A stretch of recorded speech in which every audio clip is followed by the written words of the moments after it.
Bonjour à tous et bienvenue sur le podcast de Diètepreneur, le succès au quotidien des diététiciens. Dans ce podcast, nous mettons en lumière ces diététiciens et diététiciennes qui aident des milliers de patients à aller mieux. Notre objectif, vous inspirer et vous montrer que l'entrepreneuriat est à votre portée. Découvrez des parcours inspirants, des stratégies gagnantes et des conseils pratiques pour vous lancer en libéral. Nos invités sont accueillis par Nicolas, notre coach au sein de l'accompagnement Résultats au top. C'est parti, bonne écoute! Bonjour tout le monde et bienvenue sur le podcast Diètepreneur dans cette chronique Le succès au quotidien des diététiciens. Le but de ce nouveau format, c'est vraiment de mettre en lumière tous ces diététiciens qui œuvrent parfois un petit peu dans l'ombre pour aider pourtant des centaines de milliers de patients à aller mieux. Alors ça nous tient vraiment particulièrement à cœur de faire ce podcast parce qu'il y a plus en plus de monde qui s'intéresse au sujet de la nutrition. Il y a de plus en plus de monde qui pense à passer leur BTS ou qui l'ont déjà fait, qui pense éventuellement à se lancer en libéral. Et nous, notre objectif, c'est vraiment de vous motiver à passer à l'action. Parce que aujourd'hui, il y a de plus en plus de personnes qui ont vraiment besoin de l'aide de diététiciens, qui ont vraiment besoin d'un accompagnement fiable, d'un accompagnement efficace, d'un accompagnement sérieux, tout ça pour le bien-être et tout ça pour leur santé. Alors, du coup, le principe de ce nouveau format, il est très simple. On va recevoir un invité. Le but, c'est de vraiment comprendre son parcours en termes de vision, en termes de stratégie, en termes de compétences, en termes de mindset. On a vraiment envie de démystifier l'entrepreneuriat pour les diététiciens qui nous écoutent. Et aujourd'hui, je suis très, très, très heureux d'accueillir Louise. Louise, oui, ça fait un petit temps qu'on se connaît. Louise, tu as un parcours assez incroyable parce qu'en fait, tu t'es lancée tout de suite. BTS en poche, 21 ans, ça y est, bingo, hop, on y va. Donc ça, je pense qu'il y a un chouette message à faire passer. Je t'ai proposé de commencer ce format, le succès au quotidien des diététiciens avec toi parce que je trouve qu'en termes de mindset, en termes de valeurs. Et je trouve que tu as vraiment quelque chose de très intéressant. En plus, tu es assez jeune et tout. Donc, vraiment, c'était assez remarquable. Et je trouve que tu peux inspirer pas mal de personnes. Bon, j'espère en tout cas. Du coup, ce que je te propose, c'est un peu de te présenter et justement de résumer un petit peu tout ton parcours pour un petit peu planter le décor, pardon. Et puis après, on ira un petit peu plus dans deux, trois détails. Ok, Par rapport à deux, trois aspects de ta belle réussite quand même, il faut s'avouer, hein. ok, bon, merci. Oui, donc pour me présenter un petit peu, donc moi je suis Louise Finel, je suis diététicienne et sophrologue aussi à Bastia en Haute-Corse et je suis spécialisée en comportement alimentaire. Donc c'est vrai, comme tu disais, moi j'ai commencé assez rapidement. Dans mes études, je me suis pas tournée tout de suite vers la diététique. J'ai d'abord fait un peu d'études d'économie. Mais en fait, je voulais être plus proche des gens, je voulais aider les gens, les accompagner, donc je me suis tournée vers la diététique et je savais déjà en commençant mon BTS diététique que je voulais faire du libéral. Ça, il y avait pas à discuter. Bah, d'ailleurs aussi parce que je pense j'ai fait des études d'économie, donc j'avais déjà un peu ce truc, d'entrepreneuriat, business un petit peu, qui me plaisait déjà. Et aussi parce que j'ai toujours été quelqu'un d'un peu indépendante et j'aime bien faire mes trucs à ma façon, comme je veux. Et donc le fait d'être en libéral, forcément, on n'a pas de patron qui nous dit comment faire, donc c'est quelque chose qui me plaisait bien dans l'idée. Et donc effectivement, j'ai commencé tout de suite le libéral en ayant mon diplôme en fait. Et au début, quand j'avais pas tout de suite de local, j'avais commencé par des consultations en distanciel. Ce- En plus de commencer par ça, c'était peut-être pas la la Ouais, meilleure et idée. alors, du coup, remets-nous le contexte, c'était en quelle année? Parce que peut-être le Ah distanciel oui, a eu son succès avec le Covid, mais peut-être avant, c'était pas le cas. alors moi j'ai eu mon diplôme en 2020, donc Ah en oui. plein dans le Covid.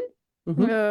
D'ailleurs, ça a été compliqué d'ailleurs le diplôme Covid, c'était un peu les montagnes russes. Mais bon, je l'ai eu, c'est le principal. Mais du coup, c'est aussi pour ça que j'avais commencé par du distanciel aussi, parce que c'était plus facile dans ce contexte-là.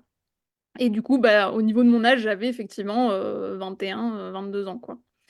Donc j'avais commencé par du distanciel, effectivement, ce qui n'a pas trop fonctionné parce que forcément, j'avais pas du tout encore les clés de comment me faire connaître, etc. J'ai eu quand même quelques patients, dont une aux États-Unis, Wow. une Française aux États-Unis. Je dis, mais comment? C'était incroyable. Parce qu'il faut savoir que pendant mon BTS, j'avais déjà un site internet en fait, où j'avais Ok. commencé à mettre des petits articles de blog, etc. Où je m'amusais, Mhm. j'explorais des trucs.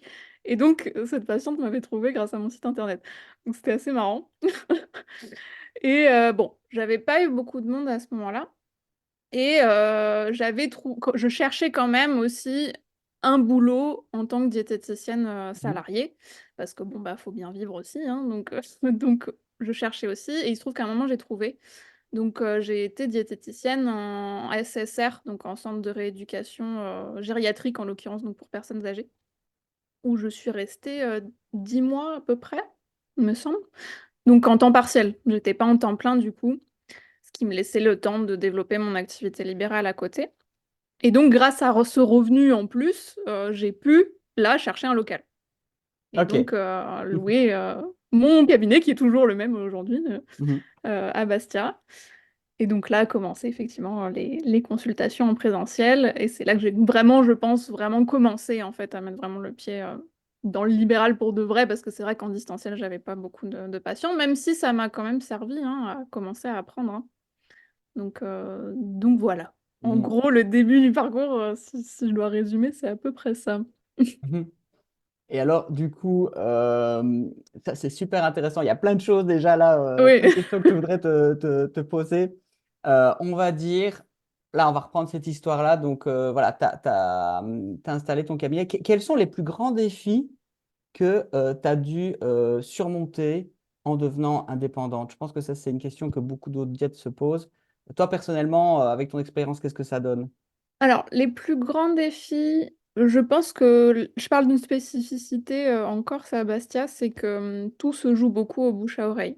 Mhm. C'est-à-dire que même si on est très présent sur les réseaux sociaux, il va manquer un truc. C'est un gros village, hein, Bastia, en gros, c'est ça. Tout le monde se connaît, etc. Donc, je pense que le bouche à oreille, c'est quelque chose de très important. Et donc, quand on débute, il n'y a pas ce bouche à oreille, vu qu'on vient d'arriver. Donc ça a été compliqué dans ce sens-là au début. Donc hyper important effectivement bah, d'être en contact, même avec des amis, de la famille, savoir aussi parler de son activité dans ce contexte-là, pour qu'en fait ils recommandent eux-mêmes à leurs amis, à leur famille, etc. Et que Concrètement, comment commence tu as lancé cette machine de bouche à oreille? bah, concrètement, moi je me suis, bah, par exemple, je fais du yoga, bah, je me suis associée avec ma prof de yoga, on a Mhm. fait des petits ateliers. Ma coiffeuse, pareil, chez qui je vais depuis des années, elle a mis des cartes dans son salon de coiffure. Des petits trucs comme ça, quoi. Si je vais à un apéro entre amis, qu'il y a des gens que je connais pas, ah ok, je parle, je donne ma carte. Des petites choses comme ça, sans non plus être dans le truc hyper pro, machin, mais juste l'air de rien laisser des petites graines, quoi, Mhm. à droite, à gauche. Et aussi, bah, prendre contact avec les professionnels qui nous entourent, donc les diététiciens et dans d'autres corps de métier. Et pour le coup, bah, les diététiciens, c'était surprenant parce que bah, j'ai commencé quand même en m'installant, moi, à appeler les diététiciennes qui m'entouraient pour me présenter. Et elles étaient surprises parce que ça leur était jamais arrivé. Qu'une nouvelle diététicienne les appelle pour se présenter, pour dire bah moi je fais ça, etc., etc. Ah, ça, Bon, c'est ouais. intéressant, ça, parce que tu dis que Bastia, justement, c'est un grand village, elles n'ont pas eu peur. Ouais, oui.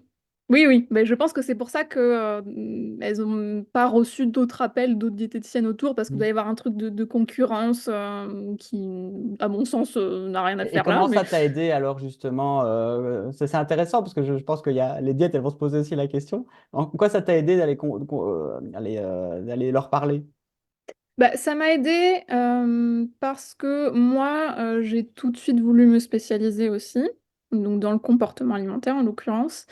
Et je trouve que c'est important du coup de connaître quelles sont les spécialités des autres diététiciennes qui m'entourent pour pouvoir rediriger en fait. Et pour pouvoir éviter le truc de je me retrouve avec un patient qui a une problématique que je connais pas ou pas trop. Et du coup, je fais un truc pas génial, il est pas content et il revient plus quoi. Et il me fait pas une très bonne communication. Donc en général, voilà, quand quelqu'un m'appelait et me disait bon bah moi par exemple j'ai des troubles digestifs. Bon, moi, troubles digestifs, à part la formation de base du BTS, je connais pas grand-chose.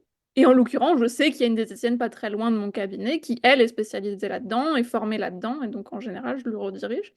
Dans le but que eux aussi me redirigent, bah, les autres diététiciens, les patients qui ont des problématiques de comportement alimentaire. Et ça a fonctionné?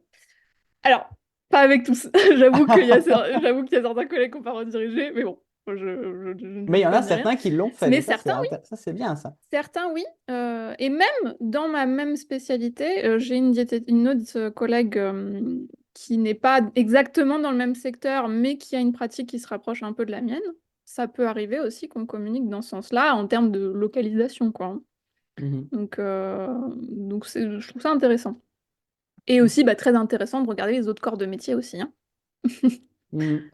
Ouais, c'est super intéressant ce que tu dis, Louis. Et du coup, moi, j'en profite pour enchaîner avec ça. Tu parles de spécialisation. Est-ce que, justement, là si on refait l'histoire, donc tu viens d'avoir ton cabinet, tu essaies un petit peu d'activer le bouche Ouais. à oreille là sur Bastia en allant parler à un maximum de personnes. Qu'est-ce que tu leur dis?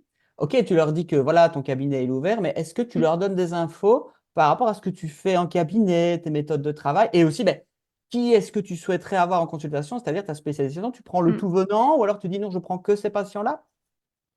Alors, au début, j'étais pas totalement sûre de moi, hein. Donc j'ai pas eu tout de suite ce discours-là, hein. Au début, je disais oui, moi j'aime bien travailler avec ça, mais bon, je travaille aussi avec d'autres choses. Voilà. Maintenant, j'ai un autre discours où je dis direct non, moi je travaille avec le comportement alimentaire et les autres problématiques, je maîtrise pas trop, donc je préfère rediriger. Et Mhm. c'est vrai qu'au début, j'ai eu un peu plus de discours en voulant rester généraliste, mais du coup, ça parlait beaucoup moins bien. Et donc, à partir du moment où j'ai tout de suite mis en avant ma spécialité, ça a beaucoup mieux marché. Et j'ai eu plus de patients aussi, du coup. Parce Ah, que trop du coup, bien, les... Parce que du coup, les patients venaient pour ça, en fait. C'est, ah, on m'a dit que vous travaillez avec le comportement alimentaire, donc je viens vous voir pour ça parce que c'est mon problème. trop Mm. bien. Ouais, cool. Donc, du coup, tu démarres. Refais-nous un petit peu la ligne temporelle. Donc, tu ouvres ton cabinet à peu près à quelle date là? Ce serait quand, du coup? Ce serait vers 2021, je dirais octobre 2021. Ok. Ouais, c'est ça. Et Mm. donc, tu es en train de réseauter, tu es en train de contacter les démarches. Ouais. Comment se passe ton activité à ce moment-là? Est-ce que tu peux quantifier avec un nombre de patients ou des chiffres? À ce moment-là, j'avais pas énormément de patients, hein, comme... Je saurais pas te dire les chiffres exacts, mais je pense que je devais avoir quoi, 3-4 patients dans la semaine, hein, Ok. au Non, mais début, c'est hein. bien. Comme ça, les gens se rendent compte Ouais, d'où tu ouais. en étais. Et Ça alors, m'arrivait d'aller à mon cabinet pour une consultation dans la journée, hein. mhm, mhm. Et Oui, j'y donc, allais. en parallèle, tu avais toujours ce job dont tu nous as parlé. Ouais, c'est Vas-y, ça. raconte-nous un petit peu la suite. Comment ça s'est passé? Est-ce qu'aujourd'hui, tu as toujours ce job? Voilà, là, tu es, à Alors, Bastia, tu as tes 3-4 patients. ouais. Quelle a été la seconde étape clé dans ton parcours? Alors, la suite, donc c'est que j'avais ce job en SSR gériatrique, bon, qui pour le coup, dans la thématique, m'intéressait pas tellement, même si c'était pas déplaisant non plus, hein, mais voilà. Mais pour le coup, je suis pas restée parce que ça s'est pas très bien passé dans... avec ma direction en l'occurrence. C'était très source de stress pour moi, à tel point que ça empiétait en fait sur le développement de mon libéral. D'accord. Parce que j'étais tellement pas bien que j'arrivais plus à avoir l'énergie pour mon libéral. Donc là, je me suis dit, non, je suis en train de perdre de vue mon objectif premier, enfin, mon libéral. J'ai dit, non, je peux pas, j'arrête. Donc j'ai démissionné. Waouh, t'as plaqué, ouais, Ah t'as ouais, plaqué non, la mais porte, quoi. Ouais. c'était plus vivable. C'était plus Ok. vivable, donc j'ai dit, non, stop, là, je suis en train de passer à côté de ce qui est important pour moi, je suis en train de me bousiller la santé, donc non, c'est pas la peine, en fait. Donc j'ai arrêté. Et donc là, démission, je me retrouve sans rien, pas de chômage. Donc bon, je me dis bon, il faut trouver autre chose parce qu'il faut quand même manger. Et à ce moment-là, mon activité libérale ne me permettait pas d'avoir un salaire complet, quoi. Voire même pas de salaire du tout, hein, au T'étais départ, hein, faut toujours à bien dire. 3-4 patients semaine ou ça avait un peu Non, augmenté? c'était à peu près un peu plus quand même. Ça devait être plutôt 4-5, hein. Ouais, Mais comme j'étais tellement épuisée quand j'étais dans ce job-là, j'arrivais pas à développer mon libéral en fait. d'accord, ouais, Donc t'avais à peine de quoi payer ton loyer, quoi. Ouais. Ouais, même pas, j'ai envie de te dire, hein. Ouais, hein. Pour le coup, c'était compliqué financièrement. Waouh. Et alors, Mais qu'est-ce que tu as fait à ce moment-là, alors, Louise? alors, qu'est-ce que j'ai fait? Bah, je me suis dit, bon, il faut que je trouve un job vite, parce que bah, j'ai plus de sous. Mhm. Euh, donc, euh, donc, j'ai tout simplement allé chercher les jobs le plus accessible. J'étais caissière au Leclerc les week-ends. Ok. Donc, les week-ends, ça m'arrangeait, parce que du coup, j'avais la semaine pour mon libéral. Et en Mhm. plus, les week-ends, comme je travaille le dimanche aussi, j'étais plus payée. Donc bon, c'était fatigant quand même, hein, parce que c'était toute la journée le week-end, donc j'avais plus de week-end déjà, voilà. Et c'est un boulot, moi je respecte les hôtesses de caisse parce que franchement, il en faut de l'énergie pour être là toute la journée, Mhm. etc. Donc voilà, c'était compliqué, mais ça m'a permis de continuer à développer mon libéral comme je voulais et justement à mettre moins d'énergie mentale dans mon travail à côté, quoi. Parce qu'il n'y avait pas beaucoup d'énergie mentale à mettre dans mon travail d'hôtesse de caisse le week-end. Ce qui me laissait toute l'énergie pour mon libéral. Et Et en même qu'est-ce que temps, bah tu as voilà. fait alors, justement? Tu dis, allez, ok, là, j'assure avec mon job du week-end, je suis à 400 Ouais. patients, il faut que je passe la seconde. Concrètement, là, qu'est-ce que tu as fait? Alors bah concrètement, j'ai eu la formation réseau top qui s'appelle maintenant résultat au top, c'est ça? Oui, c'est ça. Qui évolue. Donc concrètement, bah, il me semble que c'était à ce moment-là ou peut-être un peu avant. Je ne sais Mhm. plus exactement. Ça devait être un peu avant que j'avais commencé cette formation, avec toi du coup. Et bah, du coup, ça m'a donné de réelles clés en fait pour avancer. Parce que moi, il faut savoir que j'ai énormément d'idées, j'ai envie de faire plein de trucs. Mais j'en ai trop en fait. C'est que j'en ai trop à la fois, elles arrivent toutes en même temps et du coup, je sais plus quoi faire de tout ça, quoi. Mhm. Et du coup, ça m'a permis vraiment de donner un cadre et de donner vie à toutes ces idées, en fait, et de les mettre en œuvre pour avancer, quoi. Mhm. Ça m'a donné vraiment le concret. J'avais toutes les idées dans la tête, donc les idées, ça, il n'y avait pas de souci pour les avoir, mais pour les mettre en œuvre, c'était plus compliqué. Et donc, ça m'a bien aidé à ce niveau-là. Et tu sais un peu nous donner des exemples. Voilà. Ça, qu'est-ce que tu as fait qu'est-ce que tu as fait et lesquelles, parmi toutes les actions que tu as entreprises, lesquelles ont porté le plus de fruits, j'ai envie de dire. Alors, bah, je vais revenir à la spécialisation, parce que comme je te disais, j'ai commencé tout de suite à vouloir le dire un petit peu, mais sans trop le dire, machin. Et donc, le fait de faire réseau au top, bah, il y avait ce truc des PVU, où il fallait Il y a faire... toujours, il y a toujours. On les Ouais, oublie bah pas. voilà. Bah, j'ai pas oublié. Donc, de choisir 2 ou 3 spécialités et faire des petites phrases précises, complètes, etc., qui accrochent pour le mettre en avant. Et donc, bah, j'ai fait ça. Et je l'ai mis sur mon site internet, sur Doctolib, parce que du coup, j'avais aussi investi dans Doctolib, ce qui m'a beaucoup aidé aussi en Mhm. termes de visibilité. Donc, sur internet, sur Doctolib, sur mes réseaux sociaux, sur mes flyers, j'ai mis partout. Mhm. Et même, du coup, j'avais en tête ces petites phrases-là quand je devais parler de mon activité. Je les ressortais aussi à l'oral. Donc, quand j'appelais des professionnels autour de moi, ou que j'en parlais, comme je disais, à des amis, etc., etc. Donc là aussi, en termes de spécialité, de spécialisation, ça m'a permis de mieux le mettre en avant pour que ce soit encore plus impactant en fait. Et là, pour le coup, bah, ça a vraiment mieux marché au final, parce que j'ai commencé à avoir vraiment des gens qui venaient pour ça. Parce que jusque-là, c'est des gens qui avaient ce genre de problématique du coup, mais qui ne le savaient pas trop en fait, qui venaient pour autre chose à la base, mais voilà. Et là, j'ai commencé à avoir des gens qui disent bah, je suis venue parce que j'ai vu dans votre description qu'il y avait écrit que vous traitiez les compulsions alimentaires. Et donc, bah, moi, j'ai des compulsions alimentaires, donc je viens vous voir. Et c'est vous que j'ai choisi pour ça. C'est chose qu'il n'y avait pas avant, quoi. Et maintenant, c'est une majorité de mes patients aujourd'hui. Ouais. Et du coup, alors, on va parler un petit peu justement de tes consultations. Après, on revient au développement de Mm. ta patientèle une fois que tu as mis en place ben, ce côté spécialisation. Et du coup, je suppose aussi qu'avec ces gens qui savent ce qu'ils vont retrouver chez toi, j'imagine aussi que en termes d'être à l'aise en consultation, en termes d'efficacité, en termes de résultats Mm. avec tes patients, qu'est-ce que ça a donné? Ah bah ça a rien à voir pour le coup, hein, parce que pour le coup, ils s'attendaient à quelque chose que je maîtrisais. Donc forcément, ils étaient encore plus contents et plus satisfaits au final. Et ils venaient avec plus de confiance aussi. Il y avait moins ce truc de j'essaye de juger si le professionnel va me convenir. Bah, en fait, j'ai lu, donc je me doute que le professionnel va me convenir. Donc forcément, il y avait moins de méfiance. Il y en a quand même, attention, hein, des patients qui restent méfiants, ça voilà. mais il y en avait moins en proportion qu'avant, quoi. Donc oui, ça a fonctionné beaucoup mieux. Mhm. Beaucoup plus de résultats pour eux et de satisfaction à la fois pour eux et pour moi aussi, parce que moi j'étais contente de ce que je faisais, du coup, vu que c'était des choses que je maîtrisais mieux. Mm. Trop bien. Et alors, du coup, bah, tu me parles justement, ces patients qui réussissent mieux, peut-être ils vont te recommander dans ce grand Oui, village qu'est oui, Bastia. c'est ça. Concrètement, donc l'horizon temporel, on est à peu près 2022, début 2022, tu m'as Ouais, dit. Donc, tu ouais. étais avec tes 4-5 patients. Tu commences réseau au top qui est résultat au top maintenant. Euh, voilà. Tu sais me décrire un peu l'évolution de ta patientèle là, dans les mois qui suivent. L'évolution de ma patientèle. Bah, j'ai commencé à en avoir plus déjà. Donc là, j'avais dit oui, 4-5 par semaine. Mhm. Bah là, on devait arriver à 6-7 peut-être, quelque chose comme ça. OK.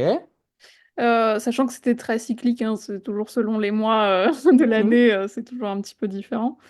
Euh, et c'est aussi très saisonnier, encore plus en Corse l'été, il n'y a plus personne, hein. L'été, tout le monde est à la plage. Mais avant l'été, il y a du monde. Donc voilà, mais oui, là, j'ai commencé à avoir plus de gens. Et comme je faisais, plus de gens qui venaient pour ça. En l'espace de combien de temps? Là, à ce cas-là, on parle d'une croissance d'à peu près allez, fois 1,5. En l'espace de combien de Euh, temps? En l'espace de combien de temps? Je dirais, j'ai ouvert du coup, mon cabinet libéral en octobre 2021. Je suis partie de mon boulot en février 2022. Ouais, c'est ça. Et du coup, bah, ça a dû bien évoluer jusque, allez, début 2023, je pense. Mhm. Ouais, quelque chose comme ça. Et donc, début 2023, on était toujours sur 6-7 par semaine ou beaucoup plus? Ça pas énormément plus, hein. J'avoue que moi, OK. j'ai une évolution assez lente, mais qui évolue. C'est-à-dire, ça va toujours vers la hausse, mais lentement. Donc oui, non, c'était plus, ouais, allez, peut-être 8 par semaine environ. Mhm. Mm. Mais avec des patients, comme tu expliquais, voilà, où tu te sens bien, où ils progressent bien. Ouais, c'est ça. Et donc, du coup, là, on est sur 2023. À l'époque, tu as terminé ton parcours sur Résultat au top. Et donc, raconte-nous ce qui Ouais. s'est passé après. Alors, bah après, donc je me suis lancée, donc avant, ça devait être en octobre 2022, du coup. Oui, Mhm. c'est ça. Octobre 2022, j'ai commencé un DU. Donc un DU en psychologie et pédagogie du comportement alimentaire à Dijon, pour ceux qui connaissent. Qui est du coup un DU pour encore plus me spécialiser dans ce que je fais, ce que je faisais déjà, mais ce que j'avais envie vraiment d'approfondir. Et là, bah, ça m'a donné encore plus d'outils pour encore plus mieux accompagner mes patients dans ces problématiques-là. Donc là, j'ai kiffé quoi. Bah, ça a été un an de DU, ouais, c'est ça. Mhm. Un an de DU.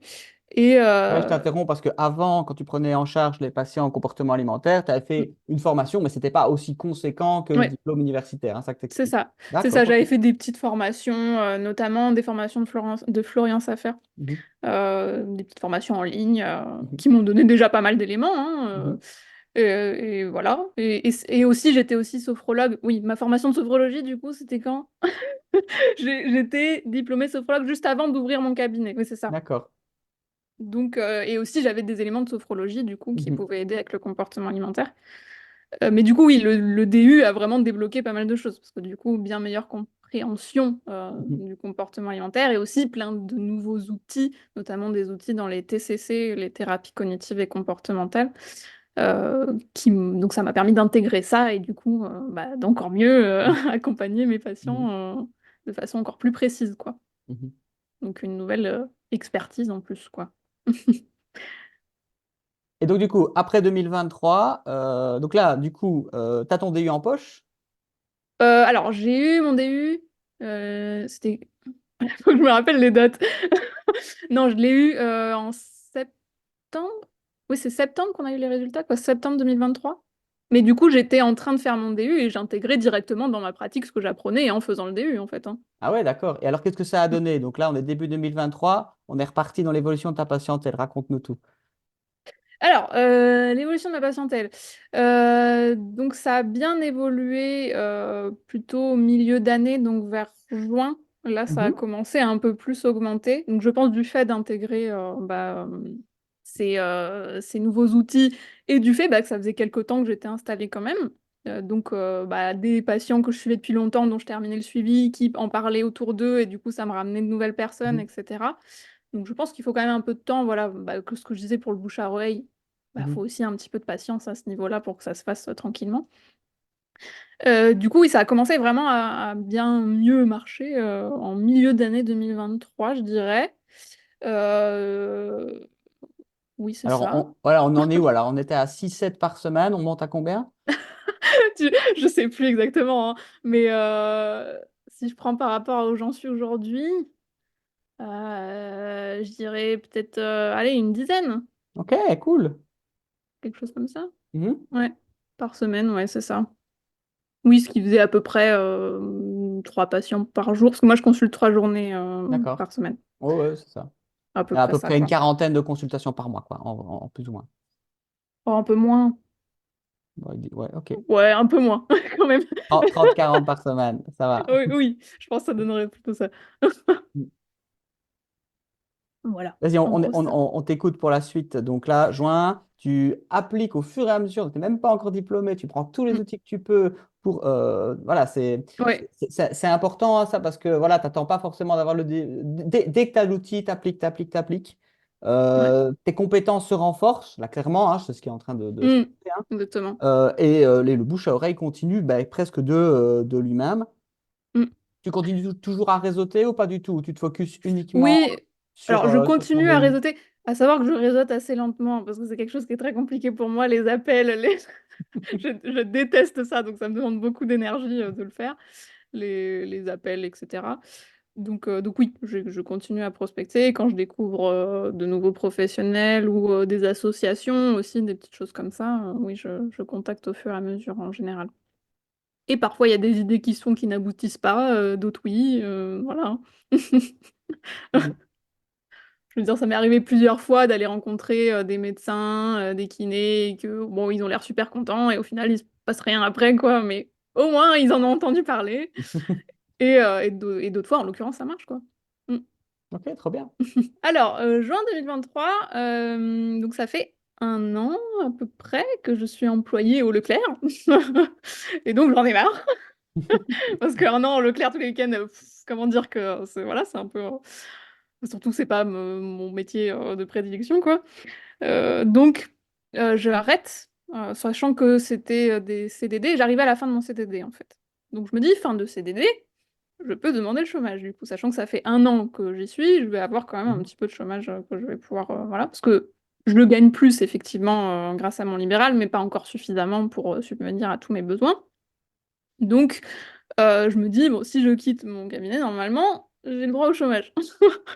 Donc, ce que j'ai fait, si je quitte le Leclerc, pardon.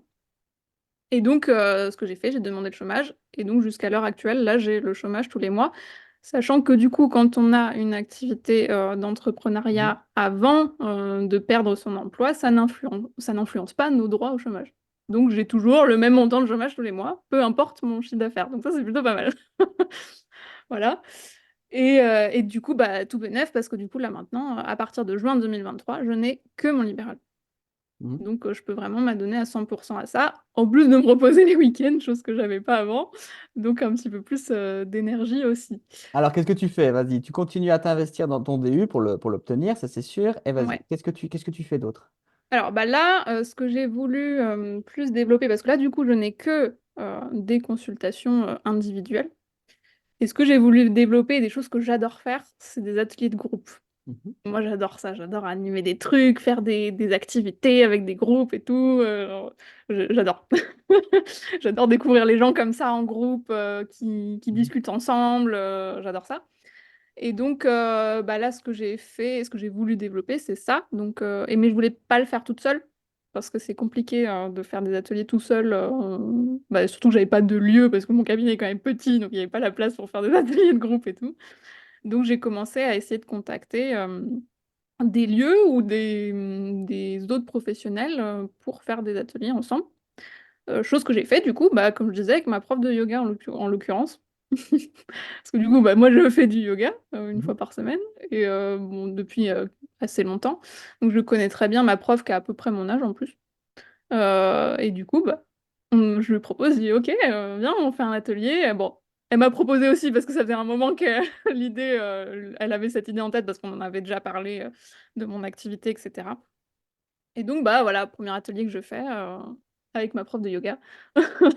Et là, c'était super cool, quoi. On a fait un stage sur un week-end, donc à la fois pratique de yoga et des ateliers diététiques où on discute, donc de l'information, mais aussi des exercices, etc., avec un peu de sophro et tout. Et c'était trop bien. Et ça m'a rapporté encore des nouveaux patients qui, à la suite de cet atelier, ont été surpris et agréablement surpris par tout ce que j'ai pu dire pendant cet atelier, et du coup sont venus consulter par la suite, ou ont envoyé des amis de la famille consulter par la suite. Donc Et, voilà. et le week-end était payant, évidemment. Le week-end était payant aussi, donc oui, Waouh. Et pour la source promo, de ça s'est bien revenus. passé de cet atelier-là? Je me permets de Ouais. faire une parenthèse parce qu'il y a beaucoup de diètes qui kiffent aussi ce truc d'atelier Mm. et qui veulent se lancer.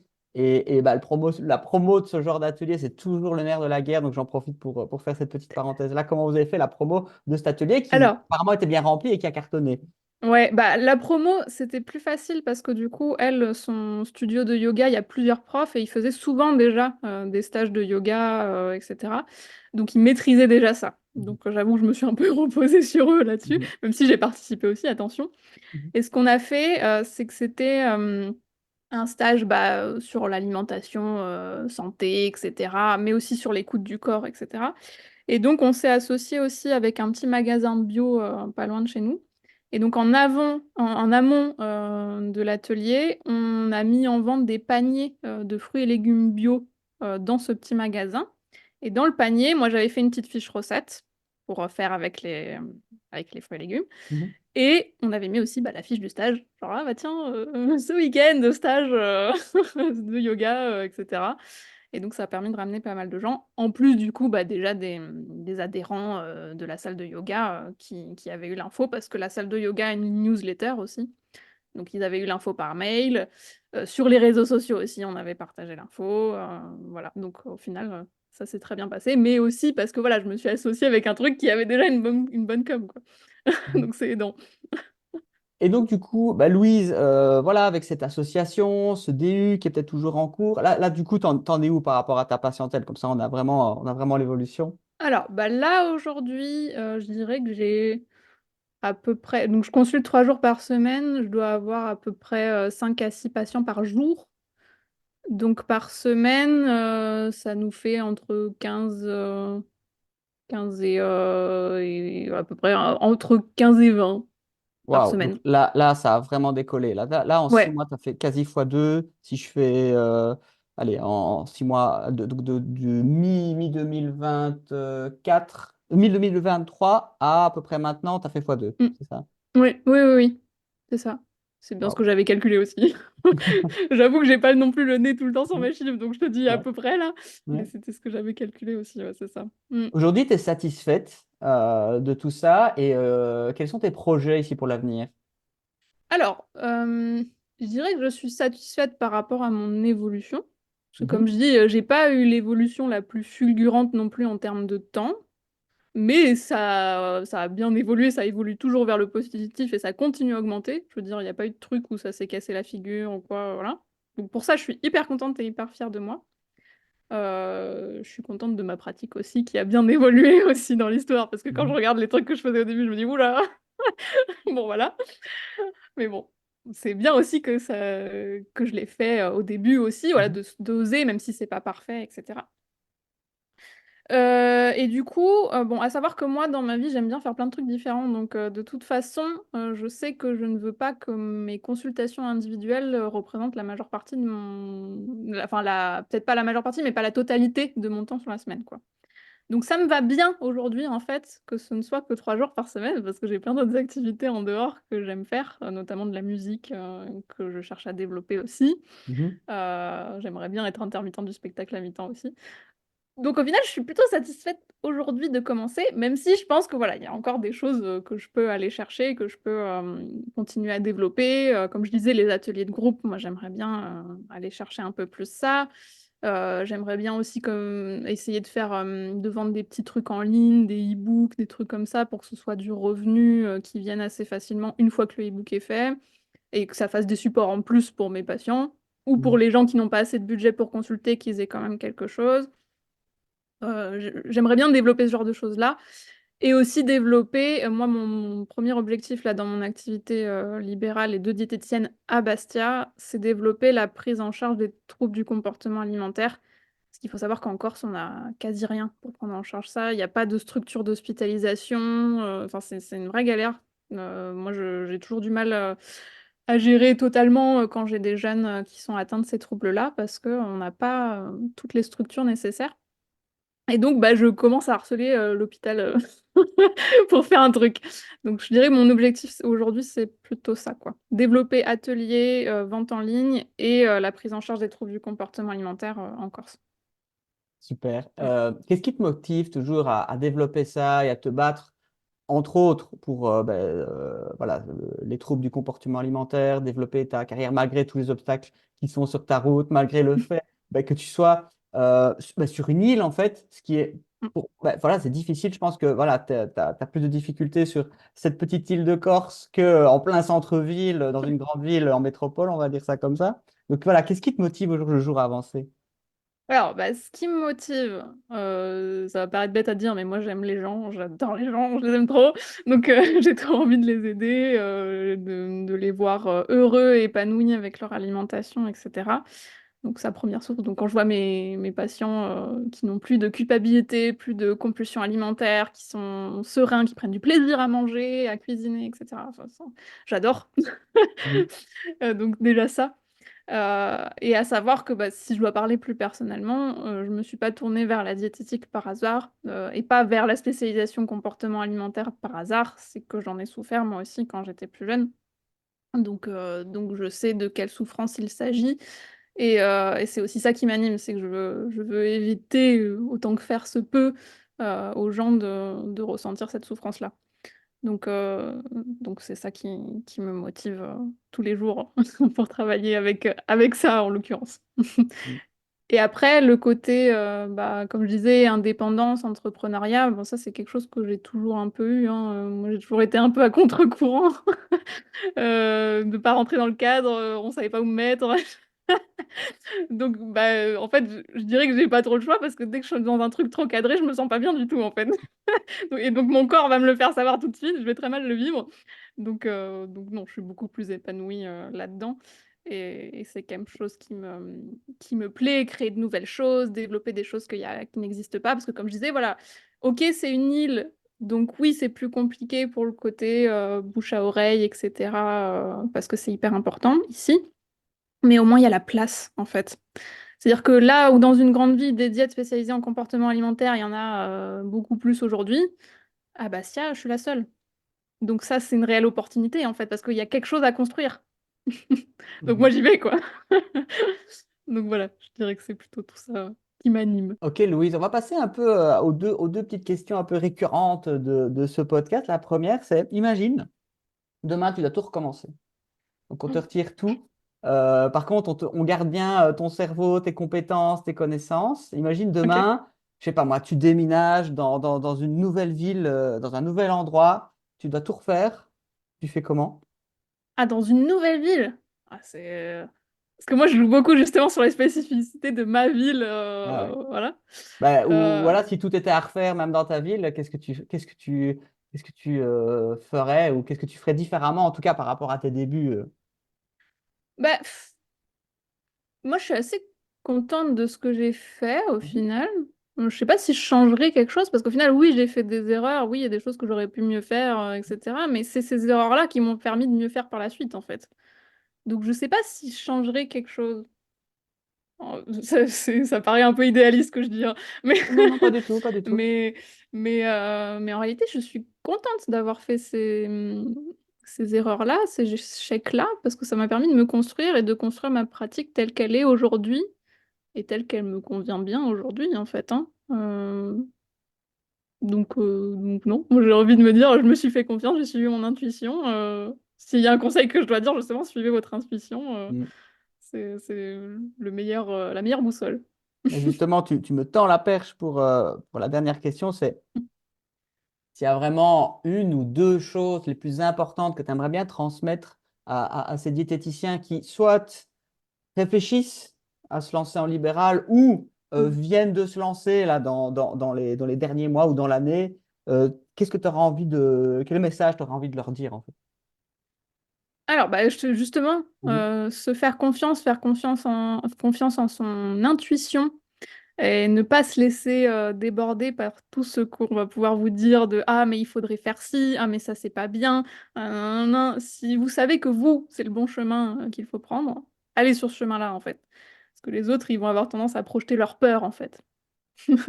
Notamment les proches, hein, ils ont envie que vous réussissiez, que vous ayez tout l'argent qu'il vous faut, donc ils vont avoir très peur vous allez dire ah bah je me lance en libéral, dans l'entrepreneuriat, etc. Et donc ils peuvent parfois projeter un peu ces peurs-là. Donc voilà, faut essayer de rester sur son cap, se dire moi je sais que c'est ça qui me convient et je fais tout pour y aller. Aussi, j'ai envie de dire bah, savoir prendre le temps aussi, parce que oui, il peut y avoir des développements hyper rapides et c'est super quand on a les bons outils, donc quand on fait la formation réseau au top ou résultat au top. Mais, euh, mais je pense que c'est aussi important d'être patient et de ne pas lâcher tout de suite à la première difficulté, parce qu'il y a des difficultés, il y en aura tout le temps. Le tout, c'est d'arriver à rebondir et d'apprendre de tous ces échecs-là et de ces difficultés-là vécues et de prendre le temps, en fait. Parce qu'en fait, si vous vous donnez les moyens, que vous y allez, que vous osez, que vous essayez des trucs, il y aura forcément un moment où ça va marcher. Faut pas lâcher l'affaire. C'est ça, exactement. Ouais. Et pas rester seul aussi, d'après ce que j'ai Oui, compris sur oui, lui. aussi, effectivement. Mm. Mhm. Toi, tu Moi, as j'aime beaucoup. beaucoup Ouais. apprendre des autres, même juste discuter avec des gens qui sont pas forcément dans le métier, mais qui me donnent des inspirations sur des sujets en particulier, même de la philosophie, de la spiritualité, j'ai envie de dire. Moi, je prends tout ce qu'il y a à prendre, hein. Mm.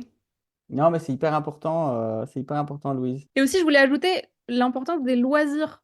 Parce que moi, c'est vrai qu'à tous mes patients, j'arrête pas de dire, mais c'est important d'avoir des activités pour prendre soin de soi, pour évacuer, pour se recentrer, etc. Ben, c'est tout aussi important pour nous, je pense, entrepreneurs et diététiciens. Et moi, en l'occurrence, bah, mes loisirs m'ont beaucoup aidé à surmonter tout ça.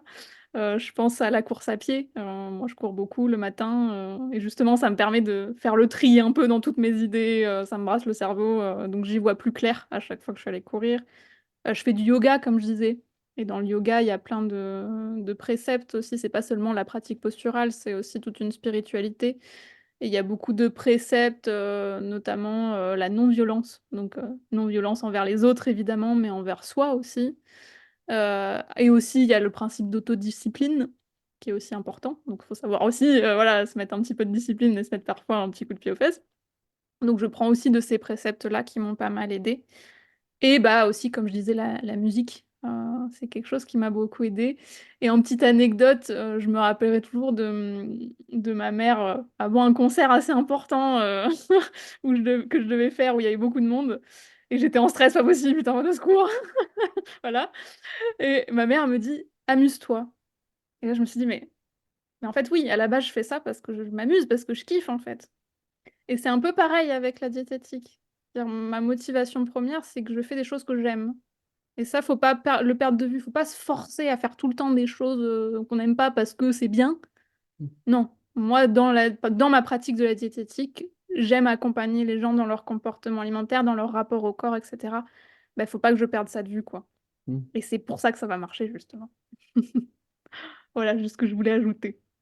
Merci, Louise. Bah, écoute, c'est une formidable conclusion. Merci, Louise, pour ce bel exemple. Si je devais un petit peu résumer ce que tu as expliqué, vraiment, la compétence. Je pense que quand on regarde un petit peu, là, j'ai pris quelques notes là, pendant Mm. que tu parlais, je pense que le truc de être pas seulement bon dans son travail, mais être excellent, en fait. C'est vraiment l'excellence. Et on l'a bien vu, en fait. Au plus au plus en fait tu t'es formée, au plus tu es devenue excellente avec ce type de prise en charge qui était aussi très spécialisé, parce qu'on ne peut pas être bon partout, ça faut le dire aussi, hein. Ça, Oui, bien c'était sûr. aussi une particularité, tu l'as très bien démontré. Donc, être vraiment compétent dans son travail, et en fait, tu deviens incontournable, c'est quasi automatique. Voilà, si tu es excellent dans ton travail, ça c'est cool.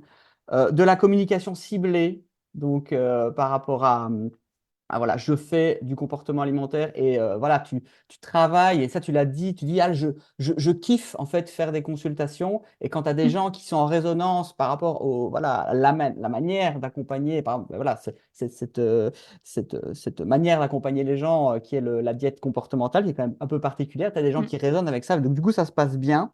Ouais. Et aussi, ce que j'ai vraiment retenu, ben, c'est ne pas rester seul. Non seulement ben, se faire accompagner, comme tu l'as fait, Tout à mais fait. aussi réseauter avec d'autres professionnels, des médicaux, mais parfois pas forcément médical. Voilà, on parlait du prof de yoga, avec ses ateliers, faire des collaborations, ça c'est quelque chose de super important. Je te remercie, Louise, pour ce temps que tu as accordé avec nous. Merci beaucoup Bah, d'avoir. merci beaucoup à toi. Ouais. Merci beaucoup d'avoir écouté ce podcast des diètepreneurs. J'espère que vous avez trouvé notre discussion d'aujourd'hui éclairante et inspirante. Si vous êtes diététicien et que vous cherchez à redynamiser et booster votre activité en libéral ou que vous souhaitez à rebooster, on a parlé d'excellence ici, de compétences avec Louise, que vous souhaitez travailler cette compétence-là en consultation, je vous invite à visiter notre site dièteentransition.com. Vous allez retrouver plein de guides gratuits pour à la fois développer votre carrière et redynamiser vos prises en charge diététiques. N'hésitez pas, on a 2 programmes d'accompagnement qui est consultation au top, consacré justement à la compétence en consultation diététique, et résultats au top à la croissance de l'activité de diététicien indépendant. Si vous êtes prêt à maximiser votre pratique et votre impact, écoutez, je vous encourage aussi à prendre un appel avec l'équipe. Vous pouvez prendre un appel, on vous met un lien cliquable ici, juste en dessous, et on discutera justement de vos besoins, de quoi avez-vous envie. On vous donnera un maximum de conseils pour votre carrière et on vous orientera vers un de nos programmes si on trouve que ça peut vous aider. Merci encore une fois de plus à toi, Louise, d'avoir été ce premier invité de cette série, Le succès au quotidien des diététiciens. Une fois de plus, Louise, tu peux être extrêmement fière de ton parcours, vraiment. Merci. Bravo à toi. Merci Merci beaucoup. d'avoir envoyé cette bonne énergie et cette inspiration à tous ceux qui nous écoutaient aujourd'hui. Merci, Louise. Merci beaucoup. N'hésitez pas à liker cet épisode si vous l'avez apprécié. Et nous, on se retrouve dans un prochain épisode. Ciao, ciao.